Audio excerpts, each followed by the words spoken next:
I don't Well, know.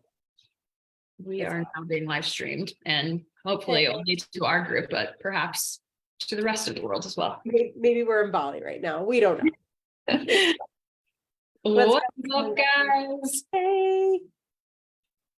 I would say it's been a while, but it's only been a week. So Yeah, we are chatting all things goal weight and, determining that number, whether you should determine that number, some things to think about that number, because as per usual, when we have questions or, things come up in client check-ins, we figured if certain people have questions about it, probably a lot of people have questions about it. So this is something we wanted to cover a lot as well. So we can just dive right in. yeah. And it's funny too, because each Monday, Shelby and I sync up. Sometimes we'll talk about our lives. Sometimes we'll talk about like clients and kind of what's coming up. And I always feel like there's a common theme each week. It's like everybody's on the same wavelength. They're like asking similar questions or being challenged by the same thing. And so over the last few weeks, I've had a few clients ask me about goal weights. And one client brought up like, I thought that I wasn't attached to a number until I started diving a little bit deeper. She started doing some journal work.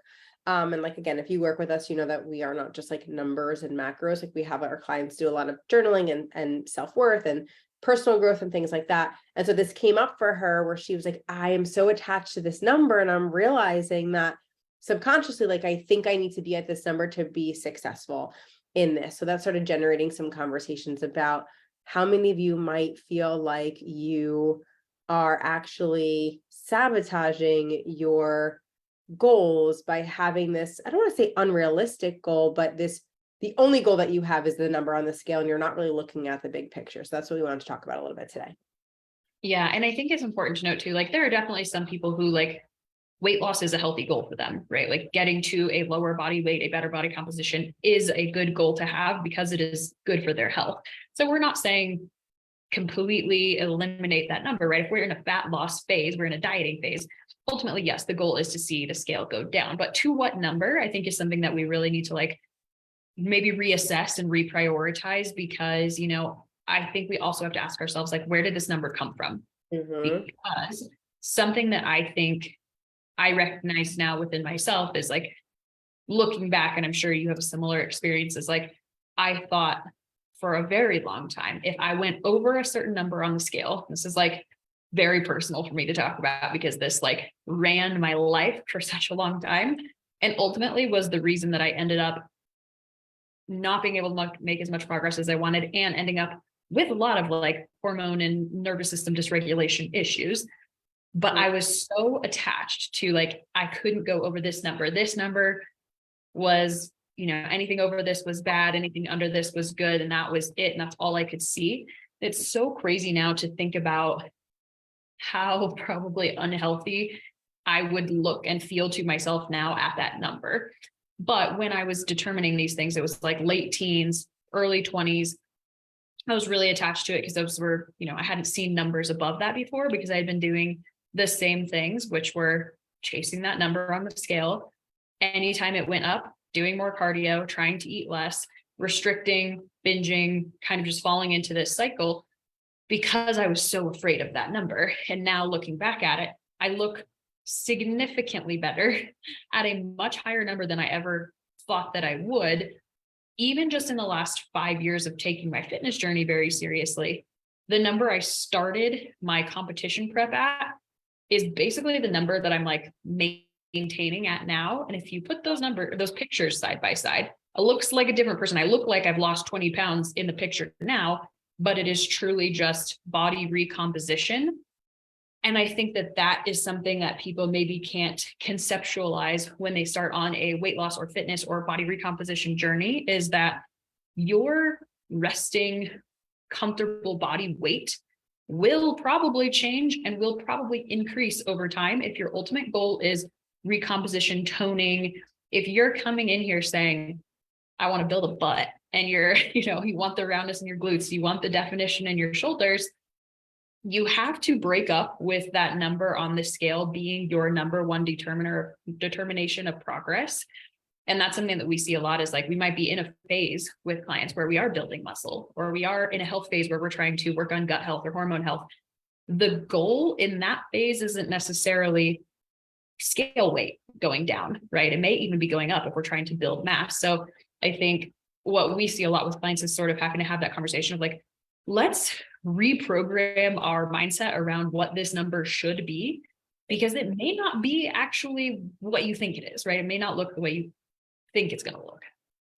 Do you also think too, because I love this example that you just gave, that it's because you really didn't know how to measure your progress in any other way other than the scale? Like you didn't really have anything else to look at and compare it to? No, because I wasn't really lifting in the way that I lift now. I was doing a bunch of classes and things like that, but I never really had a goal of getting stronger, Right. because I didn't know that the goal of getting stronger was actually going to get me to the physical results I wanted.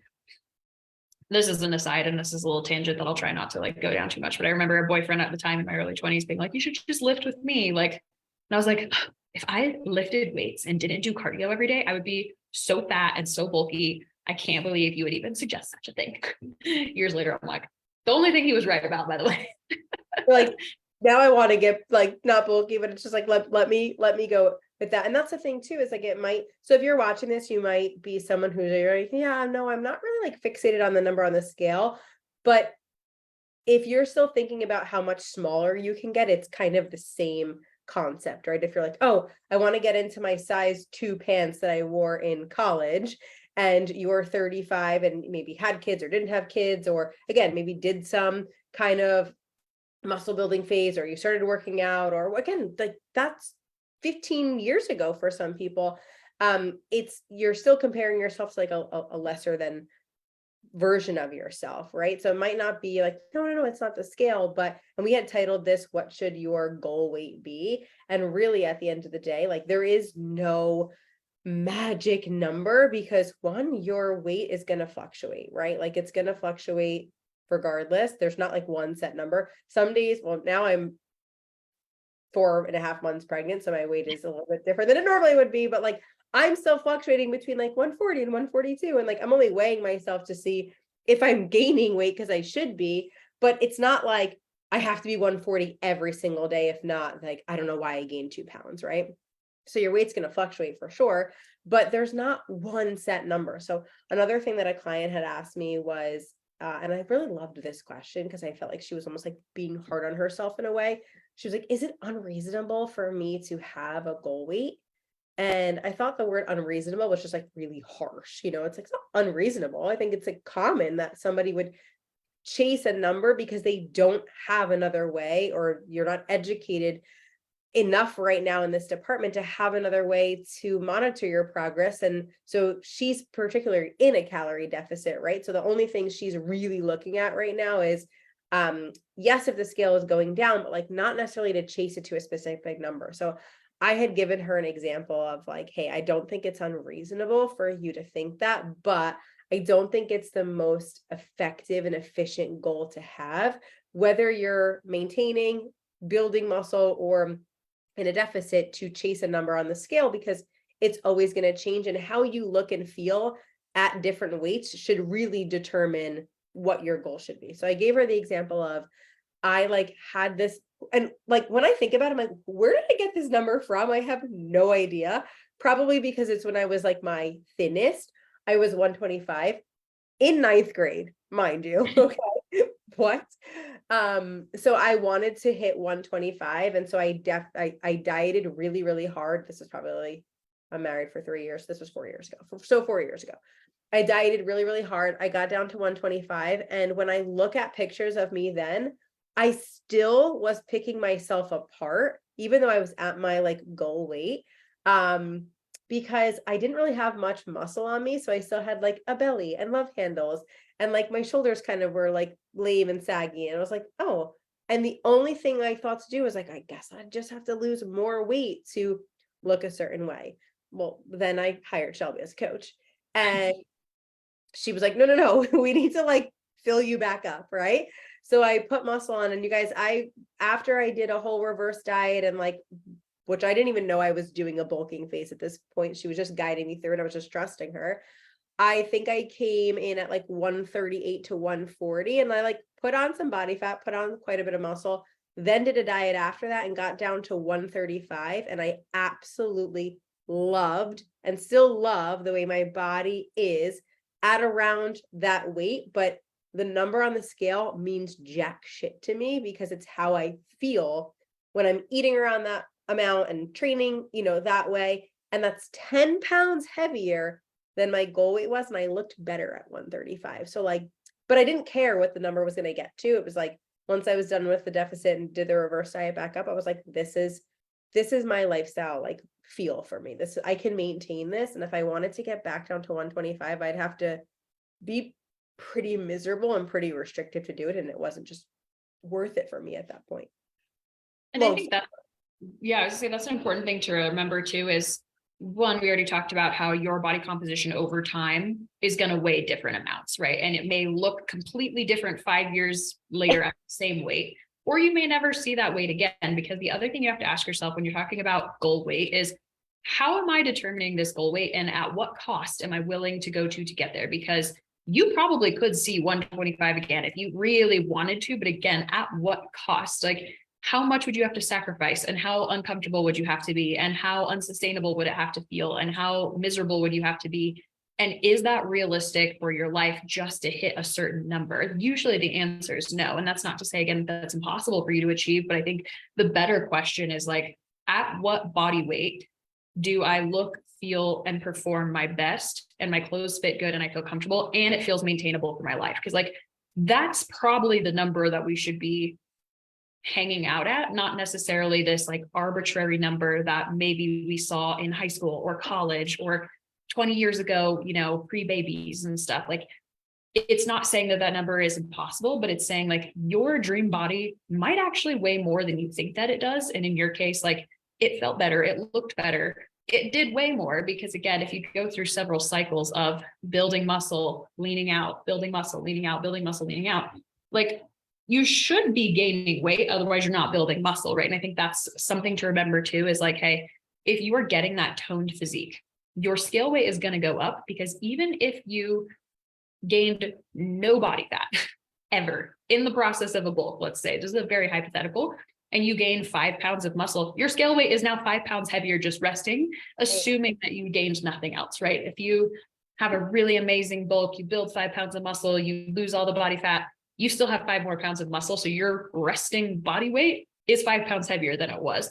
So sometimes if you're doing things right, that goal weight number is going to increase. But again, I think that the question you should ask yourself isn't like, what should this number be based on the number I saw when I was like my smallest, and in my case, potentially most unhealthy or most restrictive in your case, or like, my favorite thing is when you say noodly, or like the thing I say is like the melted candle, kind of like that skinny fat is like, I could get to a certain number if I really wanted to. That doesn't mean that's where I'm gonna like actually thrive. And like, I've seen under 110 on myself as an adult because I competed and my stage weight was 108.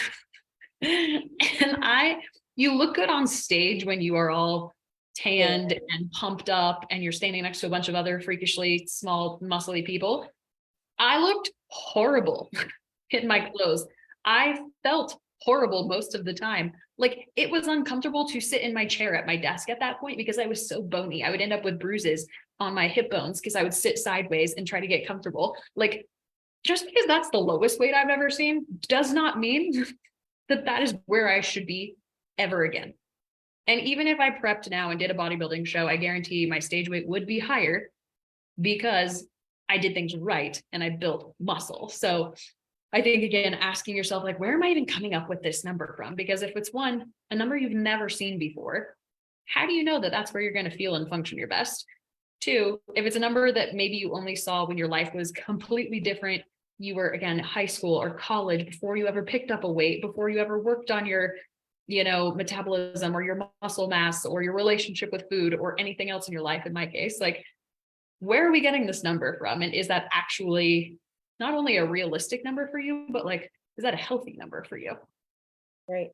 And if you are watching this, I want to give you guys some tips too, whether you're a client or not. Okay, so if you're like, all right, so I'm going to ditch the scale mentality, I'm not going to have a goal weight. How do I start measuring my progress? Like, what do I revolve my goals around, right? And I think it depends on what your goals are. Like you said, everyone's going to be different. So if you're someone who, yes, like you feel like you have an actual significant amount of body fat that you want to lose, like your health and overall are dependent on that weight loss. Like weight loss is not a bad thing. I think sometimes we like shy away from saying that too. It's not. But if you're someone who is wanting to just change your body composition and feel a little bit better in your clothes and look a little bit toner, or on the opposite side is like build a little bit more muscle, there's other ways you can measure progress with really not having to have a goal weight in mind. Because again, like Shelby said, you don't really know what that weight is going to equate to if you've never been there before. So a couple of things you can do is like, and I said this to my one client, I was like, put all of your energy into the activities that you're doing and your protocols and the action you need to take, and don't really necessarily be worried so much about the outcome.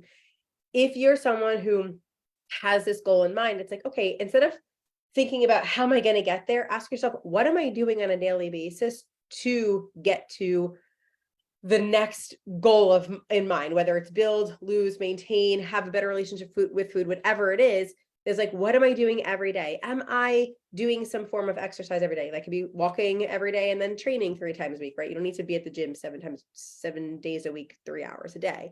But am I doing something every day to keep myself active? Am I tracking food? Do I know if I'm eating enough or not eating too much? Or, like, where am I at with that? Like, think about your progress on a daily basis instead of like, where do I want to be in 6 months from now? And how the heck am I going to get to this like arbitrary number that I've created in my head? And then 6 months passes and you're like, damn, that time passed anyway, and I'm still not there. Measuring your strength in the gym. Like if you're getting stronger in your workouts, if you're getting faster in your runs, something is happening. You are progressing in some way, shape, or form. That might not necessarily be a result that you're going to see on the scale. So like, there's other things that you can measure in forms of progress to negate like being kind of obsessive about a number on the scale. Yeah. And something I've had clients tell me too is like, wow, when I took my pictures, I was feeling really good and I was feeling really confident. And then I weighed myself and then I was kind of disappointed because of what the number said. And I'm like, so you mean to tell me that you like how your clothes are fitting better, you like looking at yourself naked more, because that's basically what your progress pictures are, but you're disappointed because this number didn't say what you thought it did, but you're literally living in the experience of the progress that you're making and like the manifestation of the work that you're doing. But this number has such a chokehold on you that you're not willing to like be satisfied and happy with where you're at. And so I think that's the other thing too, is like, yeah, absolutely. There are some phases where progress is not going to be anything about the scale. It might be, again, hormones improving, and it might be strength improving in the gym. But if you are looking to recomp your body and you are taking progress pictures, that's another thing I would recommend doing. Because again, if I was only, I have to think about this sometimes, like if I was only basing my progress on the scale weight, I would be like, oh my God, I made no progress in 5 years because I'm now the exact same weight as I was when I started my first bodybuilding prep. So I made no progress because my weight has been the exact same after 5 years of working. And it's like, that literally makes no sense, because the pictures side by side show tons of progress. I am so much leaner and more muscular, just like hanging out now than I was at that time. I had a lot more body fat and a lot less muscle. Now I have the opposite at the same weight. So if I wasn't taking progress pictures and I was only given this set of data of numbers, I might be like, damn, I'm really disappointed. I haven't made any progress. But you're like, no. How much more are you eating at that body composition? Like, what do you look like? What do you feel like? How do your clothes fit? How do you perform in the gym? Like, how is your relationship with food? Like, I'm again, my personal progress is like, the last couple of years, I've literally been just like very unattached to food in general, like very neutral about eating and dining experiences. Like I appreciate the good ones, but like they don't feel like do or die anymore. I'm like, that level of progress is something that like 20-year-old me absolutely would not be able to see. I would be solely fixated on this number. So again, there's so many other forms of progress. You have to ask yourself, in the season of life I'm in, what does progression actually look like to me? And is it realistic or helpful for me to associate that with any particular number on the scale? Again, sometimes that answer is yes, but a lot of times that answer is no. I've totally forgot about the progress picture thing too. And it's like, think about, like you said, the physical results that you're getting from doing the action every day, or 80% of the time, maybe not every day, 5 days a week, whatever it is that you're doing is going to equate to so much more. And then eventually you can, and that's when I don't remember if it was with you. I don't know where I got this from, but putting a little sign on your scale, being like, this is just data. Like if you're someone who's like, yeah, I want to track my weight and I want to see how it's trending, like not getting so attached to that number. It's literally, and this is what I tell my clients, it's you against gravity. That's also including like your eyeballs, your boobs, your liver. Like it's not how fat I am. It's just me against the gravity of like Earth. That's really all it is. Like unattach yourself from that as well. And I think long term, you're going to get so much more out of having a better relationship with food, having a better relationship with exercise, and even like caring that much about a number on the scale that you'll just end up obsessing over and stressing over, and then you'll stress over, and then the scale will go up because you're stressed. So it's just this vicious cycle. Yeah, so if you are someone watching this and you're like, oh, I maybe never thought of those things. Again, we're not saying you shouldn't lose weight if your goal is to lose weight and that makes it healthier for you. But again, it's more just detaching from the actual number itself and more figuring out other ways to measure progress. And again, asking yourself, like, in this current season of my life, like, what does progress really look like? And being open to the fact that it might look different than you think. Again, if you're doing things in a, body composition focused way, like your dream body probably weighs more than you think it does. Like if you are, kind of idolizing these like gym baddies as your ultimate body goals, I bet you they weigh more than you think that they do. So remember that, as well as like that resting comfortable weight for you probably will change over time. Again, like using myself as an example, I'm like, getting to that weight in the past used to be so hard. Like I had to work really hard to get to this weight that I'm at now in a dieting phase. And now I'm just kind of like comfortably maintaining it without having to work that hard. Like for me, it's like not the number on the scale. It's like I'm living currently in a body that I'm comfortable in without having to work too hard to maintain it. I feel healthy. I feel good in the gym. And like whatever the scale says when I wake up in the morning is just, again, a collection of data. It doesn't indicate anymore whether or not I feel successful about where I'm at currently. Like if you're happy in your body, but you're not happy with how much it weighs, that doesn't even make sense. So again, progress pictures, strength, health, relationship with food, sustainability of where you're at with that body composition, like keep all of those things in mind. And like, it's not unhealthy to have a weight loss goal, but I do think it's probably not serving you super well to have a very specific goal weight number, especially depending on how you came up with that number. Yes. And speaking from experience, don't Google ideal weight for person, 35, how old am I? 34-year-old, like 5'1". Don't do that because it's wrong. And it doesn't say anything. BMI should be illegal. Like, why are we still using that in 2023? But anyway, guys, this is your permission to like release whatever you're holding on to, whatever number it is. And if you feel like you're like, okay, I can do that, but I still feel like I need help or support, that we're always here to have that conversation with you as well. So. Yep. All right. Thank you so much, guys. And again, as always, if you guys have recommendations on topics, or if you liked this one and enjoyed it, like please leave us comments, let us know, because we love to know what's helping you guys, what's resonating. And anytime you comment or message us, it helps us so much. So don't be shy, and we'll see you guys next week. See you next week.